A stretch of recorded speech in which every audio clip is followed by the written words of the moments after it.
નમસ્કાર વિદ્યાર્થી મિત્રો. Commerce with Pradeep Panchal by Avabai high school Valsad. ધોરણ 11 સામાન્ય પ્રવાહ. વિષય નામાના મૂળ તત્વો. ભાગ 1. પ્રકરણ 1. હિસાબી પદ્ધતિ અને તેના પારિભાષિક શબ્દો. આજના આ બીજા વિડીયોમાં આપણે હિસાબી પદ્ધતિના પારિભાષિક શબ્દો જોઈશું, જેનો ભાગ 1 કુલ 1 થી 46 પારિભાષિક શબ્દો છે, જેમાંથી આજે આપણે આ વિડીયોમાં 1 થી 7 પારિભાષિક શબ્દો આપણે જોઈશું, જે બુકમાં પેજ નંબર 11 પર આપેલ છે.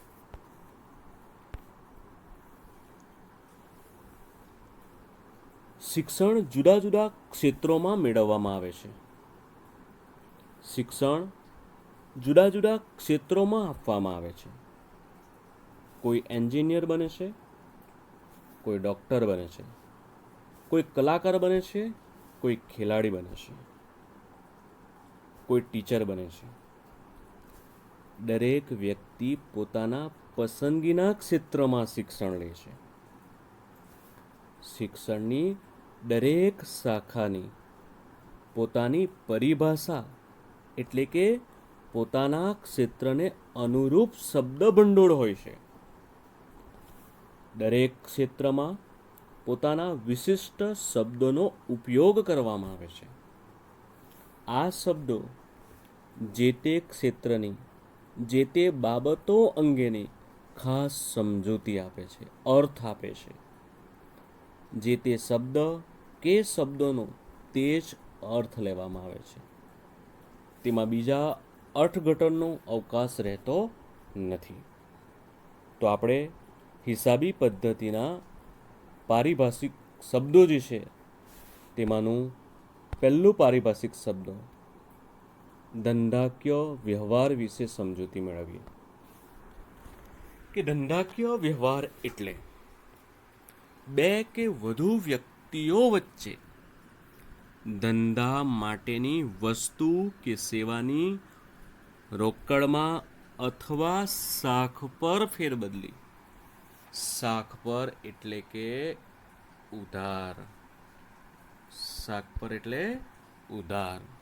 એટલે કે બે કે તેથી વધુ વ્યક્તિઓ જ્યારે ધંધા માટેની વસ્તુની લેવડ દેવડ કરે, તો એ દેવડ દેવડ રોકડમાં હોઈ શકે અથવા શાખ પર એટલે કે ઉધાર હોઈ શકે, તો એને વ્યવહાર કહેવામાં આવે. ધંધાકીય વ્યવહાર એટલે ધંધાનું કૃત્ય, એટલે કે ધંધાએ શું કાર્ય કર્યું. માલ વેચો છે તો એ ધંધાનું કૃત્ય કહેવાય. માલ ખરીદ્યો છે તો એ ધંધાનું કૃત્ય કહેવાય. કોઈ ખર્ચ ચૂકવ્યો છે એ પણ ધંધાનું કૃત્ય કહેવાય. કોઈ આવક થઈ છે તો એ પણ ધંધાનું કૃત્ય કહેવાય. ટૂંકમાં ધંધાકીય વ્યવહાર એટલે ધંધાનું કૃત્ય. ધંધાકીય વ્યવહાર હંમેશા આર્થિક વ્યવહાર હોય છે. આપણે અગાઉના વિડીયોમાં જોઈ ગયા કે આર્થિક વ્યવહાર એટલે શું. તો જે વ્યવહાર હોય, જે વ્યવહાર કરવામાં આવે એ વ્યવહારમાં નાણાંની આપ-લે થાય. જે તે વ્યવહારનું નાણાંમાં મૂલ્ય આંકી શકાતું હોય તો એને આર્થિક વ્યવહાર કહેવામાં આવે. એટલે જે વ્યવહાર હોય એ આર્થિક વ્યવહાર હોય, અને આર્થિક વ્યવહારની જ આપણે હિસાબોમાં નોંધ કરવાની હોય. જેમાં પૈસાની લેવડ દેવડ થવાની જ નથી તો એવા વ્યવહારની નોંધ થતી નથી. આર્થિક વ્યવહાર એટલે જેનું નાણાંમાં મૂલ્ય માપી શકાય. રોકડ વ્યવહાર નાણાં સ્વરૂપે થાય છે, જે સ્પષ્ટ રીતે નાણાકીય મૂલ્ય દર્શાવે છે. આપણે કોઈ વસ્તુ ગ્રાહકને વેચી છે અને ગ્રાહકને કહે કે આના 500 રૂપિયા છે, તો એ વસ્તુનું મૂલ્ય કેટલું નક્કી થયું? 500 રૂપિયા. તો એ ગ્રાહક આપણને પૈસા તરત આપી દેશે તો એ રોકડ વ્યવહાર કહેવાય. કારણ કે આપણે જે વસ્તુ ગ્રાહકને આપી, બદલામાં ગ્રાહકે શું કર્યું છે?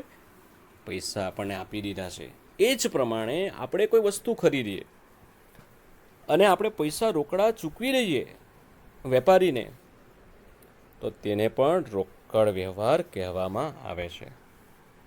ઉધાર વ્યવહારમાં નાણાં ભવિષ્યમાં મળવાના છે, પણ તેનું નાણાકીય મૂલ્ય વર્તમાનમાં નક્કી થાય છે. એટલે કે આપણે કોઈ વસ્તુ ગ્રાહકને ઉધાર આપીએ, જેમ કે 100 કિલો ઘઉં આપ્યા, ચોખા આપ્યા, તુવેરની દાળ આપી,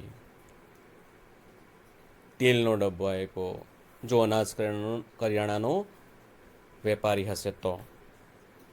જો સ્ટેશનરીનો વેપારી છે તો આપણે એની પાસે અમુક ચોપડા લીધા, નોટ લીધી, પેન્સિલ, બોલ પેન, સ્કેલ લીધી, પાટિયું લીધું, કેલ્ક્યુલેટર લીધું.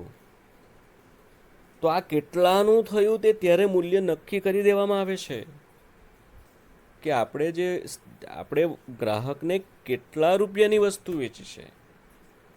પૈસા ભલે ભવિષ્યમાં આપતો હોય, એનું મૂલ્ય તો વર્તમાનમાં હાલમાં નક્કી કરી દેવામાં આવે કે તને આટલા રૂપિયાની વસ્તુ આપી છે. એટલે કે ઉધાર વ્યવહારમાં ભલે આપણને પૈસા ભવિષ્યમાં મળવાના હશે, પણ એનું વર્તમાનમાં જ એનું મૂલ્ય નક્કી કરી દેવામાં આવે છે. ધંધાકીય વ્યવહારની મૂળભૂત શરત એ છે કે તેનું નાણાકીય મૂલ્ય એટલે કે તેનું આર્થિક મૂલ્ય હોવું જોઈએ. એટલે કે જે પણ વ્યવહાર કરીએ એ વ્યવહારનું નાણાંમાં મૂલ્ય નક્કી થયેલું હોવું જોઈએ. ધંધાકીય વ્યવહાર રોકડના માધ્યમથી અથવા ઉધારની શરતે અસ્તિત્વમાં આવે છે. જે તમને બધાને ખબર જ છે કે જે પણ ધંધામાં વ્યવહાર કરવામાં આવે બધા રોકડ હોતા નથી, ઉધાર પણ હોય. ક્યારેક આપણને જરૂર પડે તો આપણે ઉધાર પણ માલ ખરીદતા હોય છે.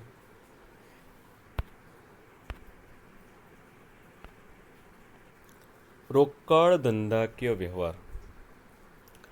₹5,000ના માલનું સંજયને રોકડમાં વેચાણ કર્યું. તો ધંધાનું વેચાણ કર્યું છે તો એ ધંધાનું કૃત્ય કહેવાય. પહેલાં તો 5,000ના માલનું સંજયને રોકડમાં વેચાણ કર્યું છે.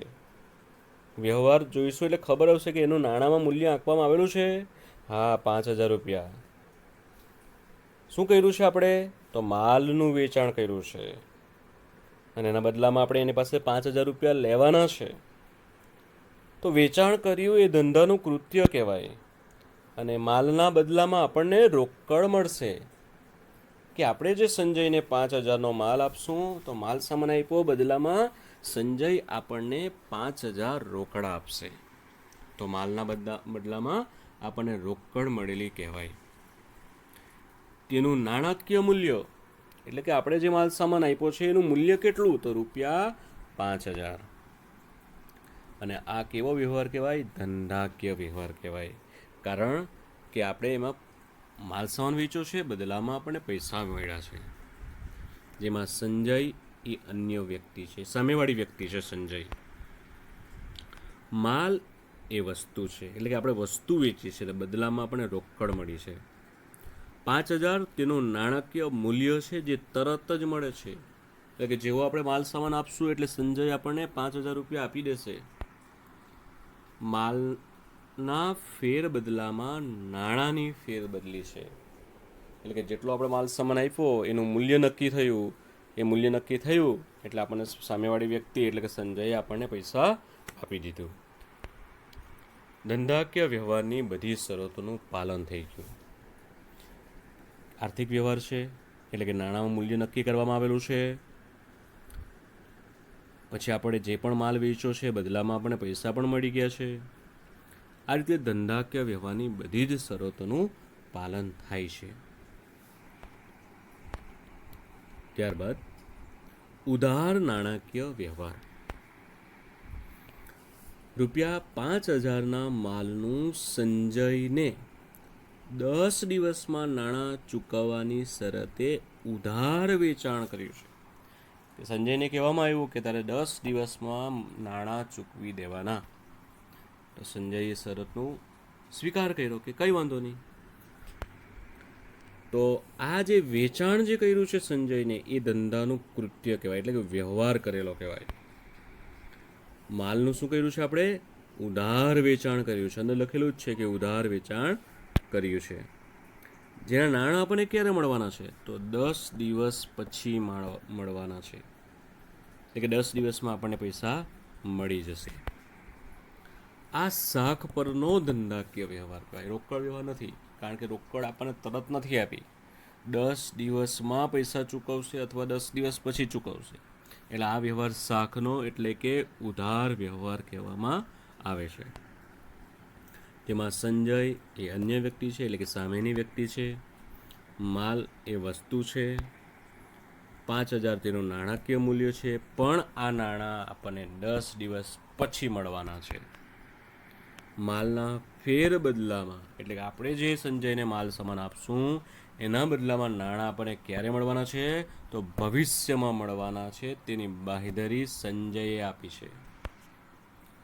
ધંધાકીય વ્યવહારની બધી શરતોનું પાલન કરવામાં આવે છે.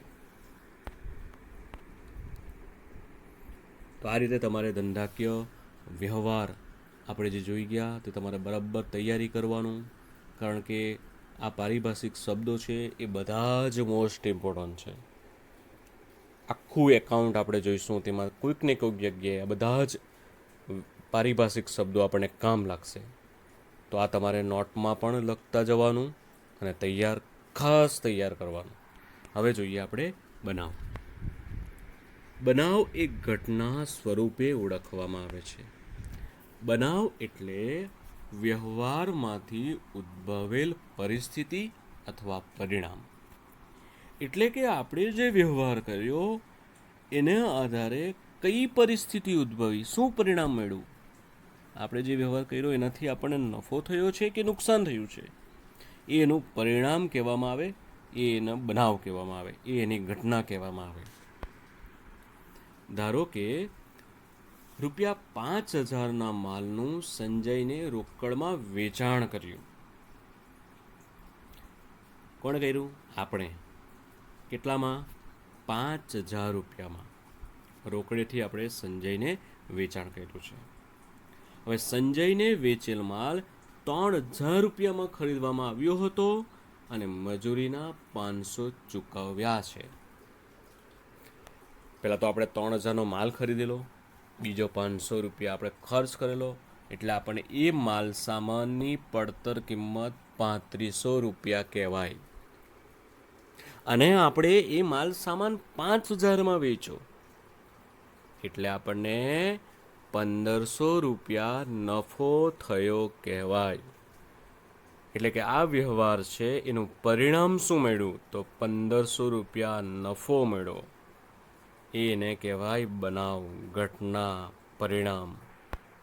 જોઈએ આપણે કે આપણે વેચાણ કર્યું છે ₹5,000નું, એ કૃત્ય કહેવાય.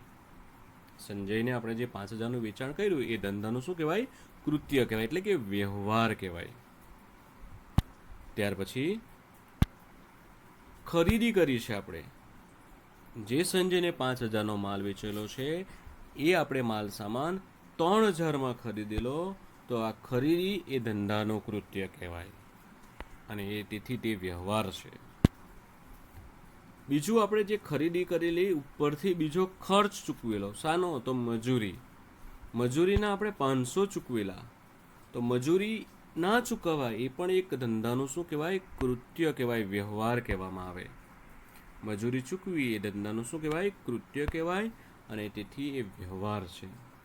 તો આ રીતે આપણે 5,000નો માલ સામાન 3,500નો હતો, આપણે 5,000માં વેચો તો આપણને નફો ₹1,500 થયો કહેવાય.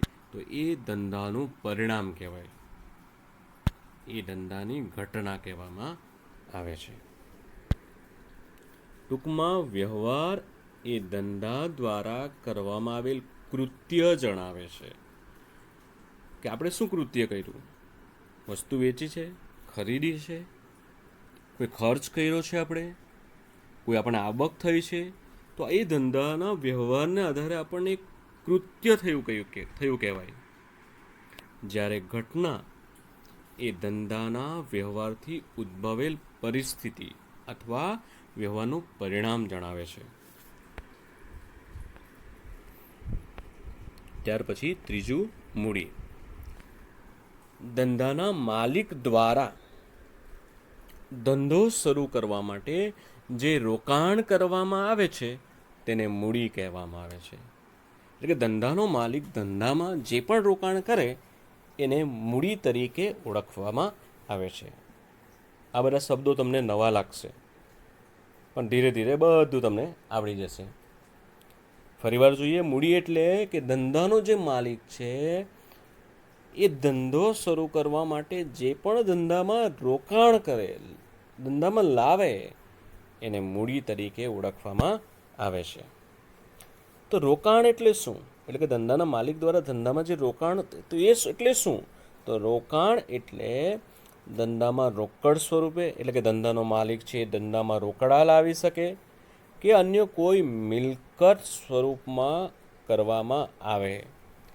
એટલે કે ધંધામાં જે રોકાણ કરવામાં આવે એ રોકડ હોઈ શકે, માલ સામાન હોઈ શકે અથવા કોઈ મિલકત હોઈ શકે. તો મૂડીમાં તમામ એવી વસ્તુઓનો સમાવેશ કરવામાં આવે છે જે માલિક દ્વારા આપવામાં આવેલ હોય અને તેનું નાણાંમાં મૂલ્ય આંકી શકાતું હોય. દાખલા તરીકે માલિક ₹10,000 રોકડા ધંધામાં લાવશે, ₹6,000 ફર્નિચર લાવશે, ₹8,000 માલ લાવીને ધંધો શરૂ કરે છે. તો અહીં માલિકની મૂડી 24,000 ગણાશે. એટલે કે 24,000 માલિક ધંધામાં મૂડી તરીકે લાવેલો છે એમ કહી શકાય. 10,000 રોકડા, 6,000 ફર્નિચર એટલે કે 16,000 પ્લસ 8,000 માલ સ્ટોક લાવે એટલે 16 ને 8 ₹24,000 રૂપિયાનું વસ્તુ ધંધામાં લાવે છે. તો માલિકની મૂડી કેટલી કહેવાશે? 24,000. માલિક દ્વારા આપવામાં આવે દરેક વસ્તુ નાણાકીય મૂલ્ય ધરાવે છે અને તેનો ઉપયોગ ધંધા માટે થવાનો છે. માલિક દ્વારા ધંધો શરૂ કરવા તેમજ ધંધાના વિસ્તરણ કરવા માટે મૂડી આપવામાં આવે છે. ધંધાનો વિસ્તરણ કરવો હોય, ધંધો આપણે શરૂ કરવાનો છે, તો તેવા સંજોગોમાં માલિક દ્વારા ધંધામાં મૂડી લાવવામાં આવે છે.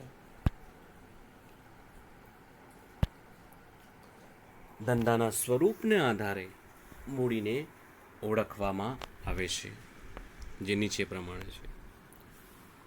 એકાંકી વેપારી માટે મૂડી શબ્દ વપરાય છે જે માલિક આપે છે. એકાંકી વેપારી એટલે કે જેમાં માલિક પોતે જ ધંધો કરતો હોય, એકલો જ ધંધો કરતો હોય, બધું જ ધંધાનું સંચાલન બધું જાતે જ કરતો હોય, નફો નુકસાન થાય બધું પોતે જ ભોગવવાનું, બધી પૈસાની વ્યવસ્થા એને જાતે જ કરવાનું. તો એકાંકી વેપારી માટે મૂડી શબ્દ વપરાય છે જે માલિક આપે છે. ભાગીદારી પેઢી. ભાગીદારી પેઢી કોને કહેવાય? તો 2 કે તેથી વધુ વ્યક્તિઓ ભેગી થઈને ધંધો કરે. એનું સંચાલન કોઈ એક વ્યક્તિ દ્વારા અથવા એક કરતાં વધારે વ્યક્તિઓ દ્વારા અથવા બધા જ વ્યક્તિઓ ભેગા થઈને ધંધાનું સંચાલન કરે તો એને ભાગીદારી પેઢી કહેવામાં આવે. ભાગીદારી પેઢી માટે ભાગીદારોની મૂડી શબ્દ વપરાય છે તે જે ભાગીદાર આપે છે. એટલે કે ભાગીદારી જે પેઢી છે એ ભાગીદારી પેઢીને મૂડી કોણ આપે છે? તો જેટલા ભાગીદારો હશે એ ભાગીદારો આપશે. કંપની માટે શેર મૂડી શબ્દ વપરાય છે જે શેર હોલ્ડર્સ આપે છે, જેના માટે ઇક્વિટી શેર મૂડી શબ્દ વધુ પ્રચલિત છે. આ બધા જ વિશે આપણે વિસ્તૃત વાણિજ્ય વ્યવસ્થામાં સમજીશું. તો આ 3 પરીક્ષામાં 1 માર્ક્સમાં આવી શકે. તો આ રીતના તમારે લખીને બરાબર મોઢે કરવાનું રહેશે. ત્યાર પછી ચોથું પારિભાષિક શબ્દ ઉપાડ.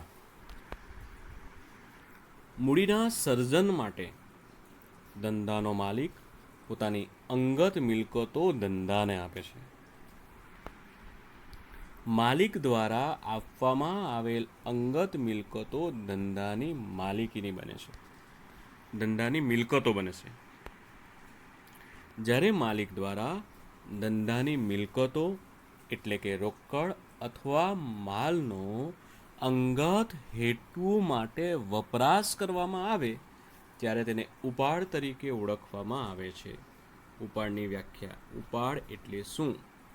કે જ્યારે ધંધાનો માલિક ધંધાની મિલકતો એટલે કે રોકડ અથવા માલ સામાનનો અંગત હેતુ માટે વપરાશ કરવામાં આવે એટલે પોતાના ઘર માટે ઉપયોગ કરે તો ત્યારે તેને ઉપાડ તરીકે ઓળખવામાં આવે છે. ઉપાડ એ મૂડી ઘટાડો સૂચવે છે.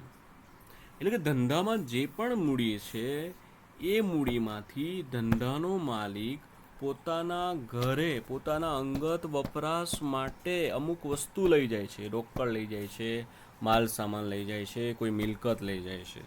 તો એને કારણે ધંધામાં રહેલી જે મૂડી છે એ મૂડીમાં ઘટાડો થાય છે. વિકલ્પમાં આવી શકે કે ઉપાડ એ શું સૂચવે છે? તો મૂડીમાં ઘટાડો સૂચવે છે. જો કે તેને મૂડીમાંથી સીધી રીતે બાદ કરવાને બદલે ઉપાડ તરીકે અલગ દર્શાવવામાં આવે છે.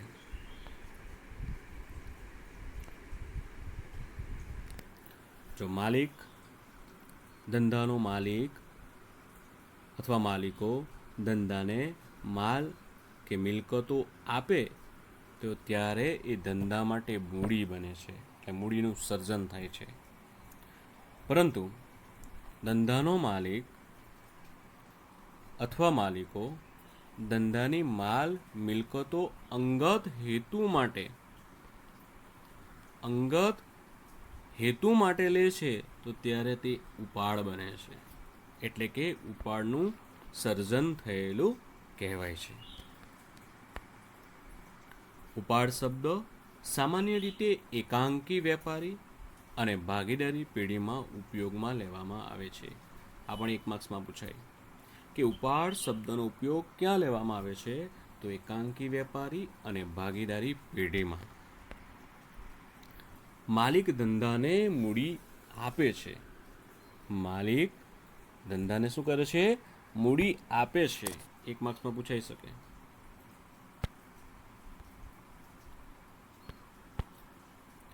જ્યારે ધંધો માલિકને ઉપાડ આપે છે. તો આ બે વસ્તુ ખાસ યાદ રાખવાનું, તમારે પરીક્ષામાં પૂછાઈ શકે. જવાબદારી: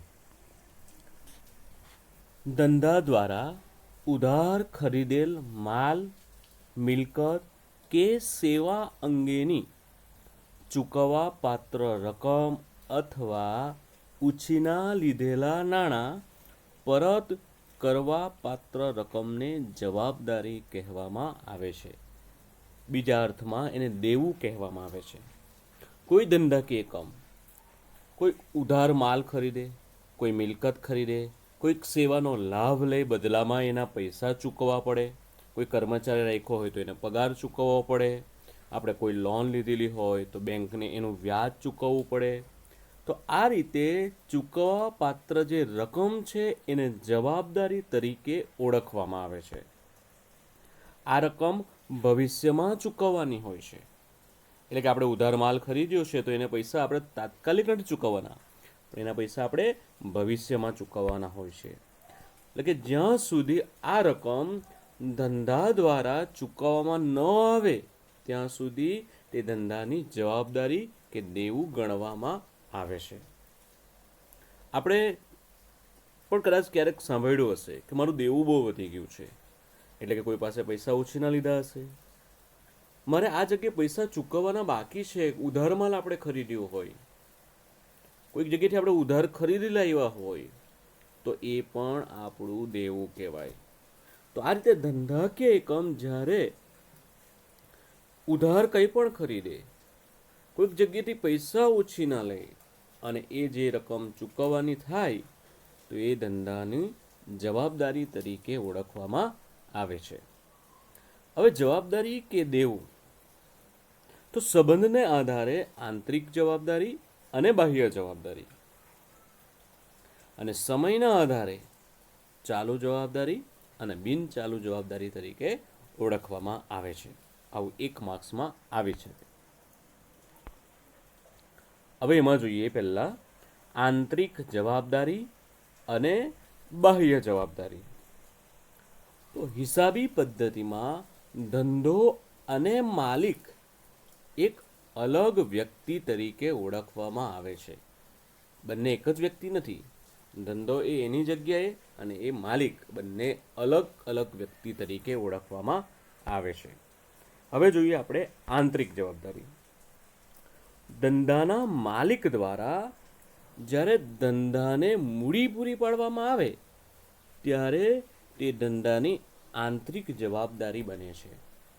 એટલે કે ધંધાનો જે માલિક છે એ માલિક ધંધા કે એકમને મૂડી પૂરી પાડે તો એ ધંધાની આંતરિક જવાબદારી બને છે.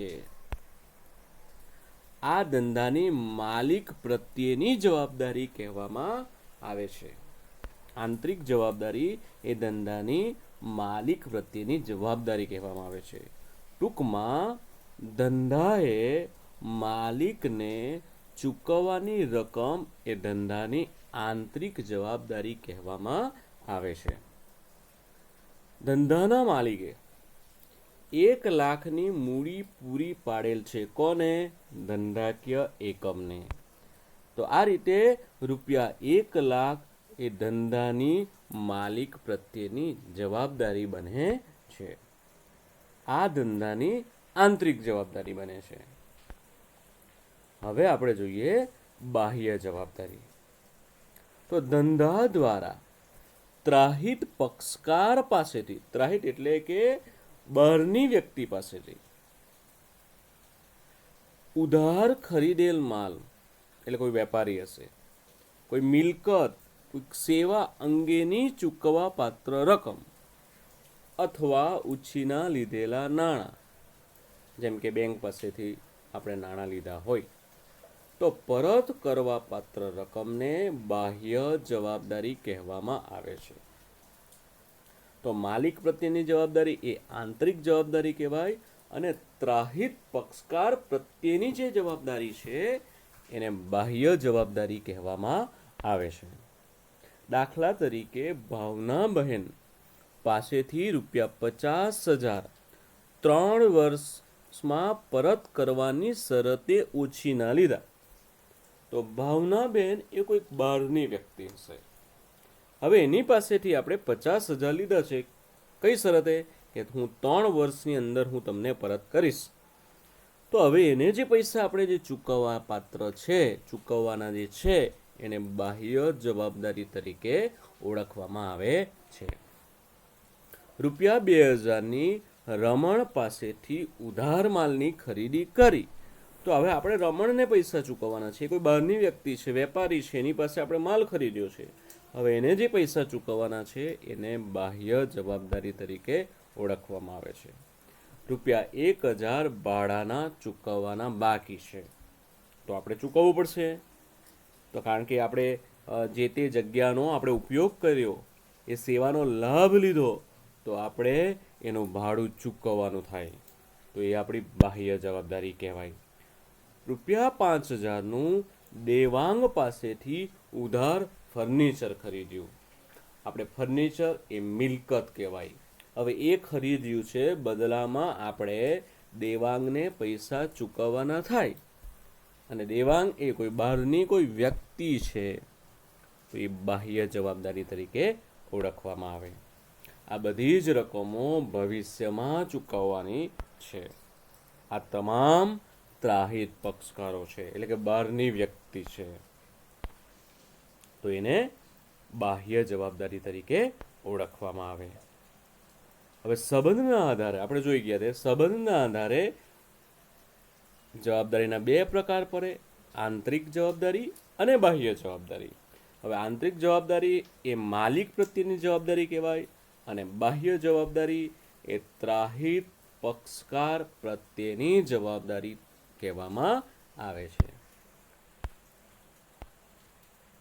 આંતરિક અને બાહ્ય જવાબદારી ધંધાના માલિક સાથેના અને ત્રાહિત પક્ષ સાથેના સંબંધને આધારે નક્કી થાય છે. ચાલો ત્યાર પછી આપણે જોઈશું હવે નંબર 7 ચાલુ જવાબદારી અને બિનચાલુ જવાબદારી. આંતરિક અને બાહ્ય જવાબદારી ધંધાના માલિક સાથેના અને અન્ય ત્રાહિત પક્ષ સાથેના સંબંધને આધારે નક્કી થાય છે.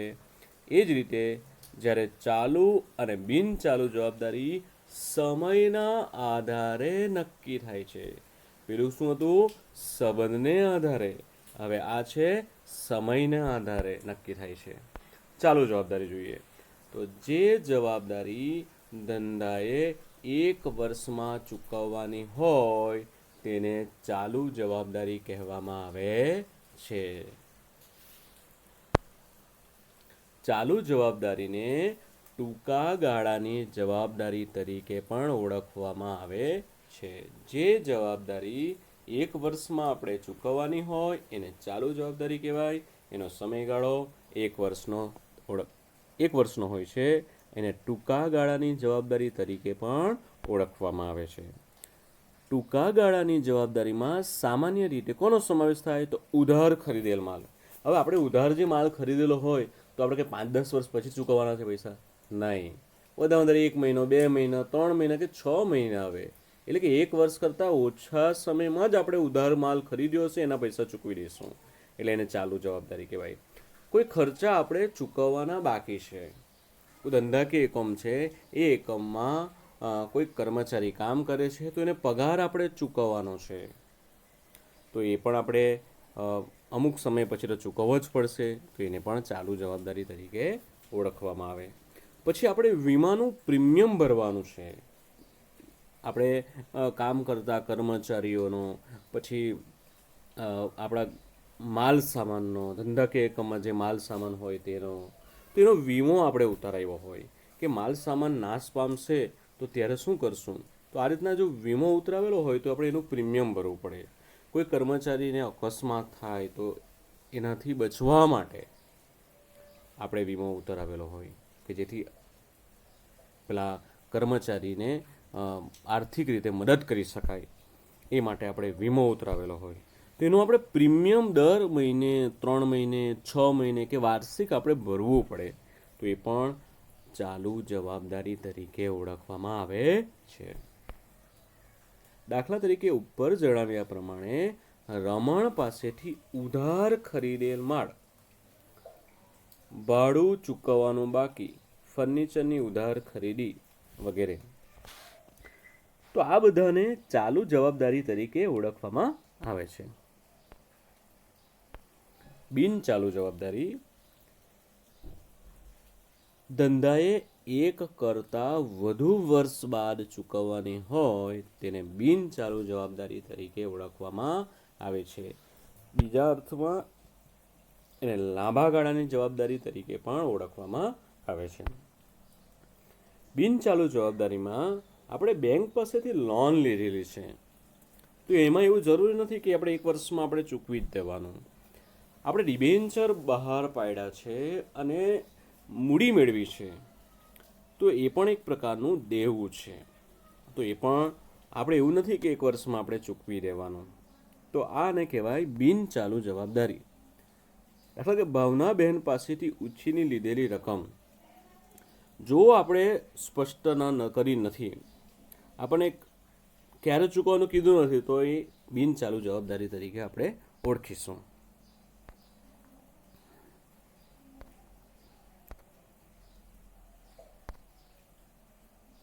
ચાલુ જવાબદારી એની આકૃતિ જોઈએ. સમયના આધારે ધંધાની જવાબદારી, એમાં ચાલુ જવાબદારી અને બિનચાલુ જવાબદારી. ચાલુ જવાબદારીને ટૂંકા ગાળાની જવાબદારી કહેવાય, એનો સમયગાળો 1 વર્ષ કરતાં ઓછો હોય. અને બિનચાલુ જવાબદારી એને લાંબા ગાળાની જવાબદારી તરીકે ઓળખવામાં આવે અને એનો સમયગાળો 1 વર્ષ કરતાં વધુ સમયમાં ચૂકવવાની જે જવાબદારી છે એને બિનચાલુ જવાબદારી તરીકે ઓળખવામાં આવે છે. તો આ રીતે આ વિડીયોમાં આપણે 1 થી 7 પારિભાષિક શબ્દો જોઈ ગયા જે તમારે તમારી નોટમાં કરવાનું છે, નોટમાં લખવાનું પણ છે અને તૈયારી કરવાનું છે, કારણ કે આપણને એકાઉન્ટમાં આ પારિભાષિક શબ્દો દરેક જગ્યાએ કામ લાગશે, એટલે બરાબર તૈયાર કરવાનું છે. Thank you.